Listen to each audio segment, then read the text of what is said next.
भक्त हैं, भगवान के बड़े प्रेमी हैं, सोच रहे हैं कि भगवान मिलेंगे, उनके चरणों में गिरकर प्रणाम करूंगा, उनके चरणों में गिरकर के नमस्कार करूंगा, प्रणाम करूंगा। आज अक्रूर भगवान कन्हैया को जब लेने के लिए वृंदावन गए, और जब महाराज कहा जाता है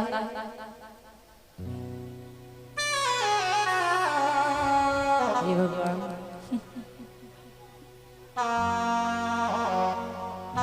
बोली सवरिया सेठ की, और जब अक्रूर गए तो भगवान गैया चरा कर वापस आ रहे थे, और जो गैया चरा कर भगवान वापस आ रहे थे, भगवान के चरणों में जाकर गिर गए अक्रूर।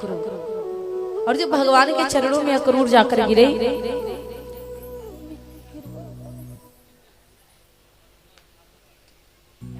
बहुत आता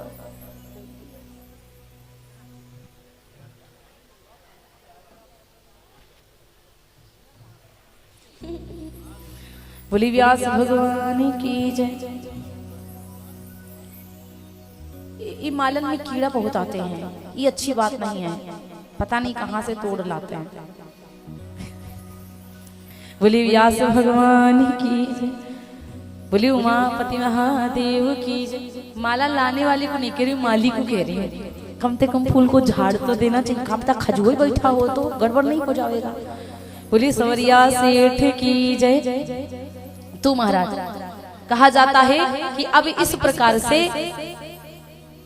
अक्रूर जब लेने के लिए भगवान को गए, भगवान श्री कृष्ण से कहते हैं काका, अक्रूरों को काका कृष्ण कह रहे हैं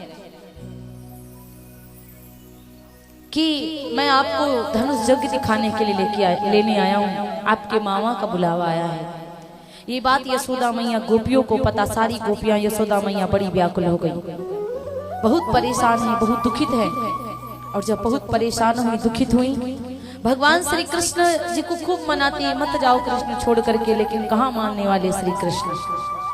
भगवान श्री कृष्ण चले गए, मथुरा को गए, और जब मथुरा को जाते, और जब भगवान श्री कृष्ण कन्हैया मथुरा को पहुंचे, तो भगवान श्री कृष्ण कन्हैया को जब मथुरा वासियों ने देखा, राम जी जब जनकपुर को घूमने गए थे तो विश्वामित्र जी को समझाना नहीं पड़ा था।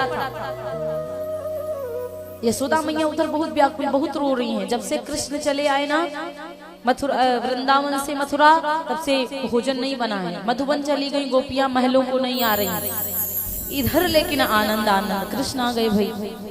और जब भगवान श्री कृष्ण घूमने के लिए गए तो जनक जी को, नंद बाबा को समझाना पड़ा कि किसी से ढिठाई मत करियो, किसी से लड़ाई मत करियो। जब ये समझाया, अब इधर से जब गए महाराज तो कहा जाता है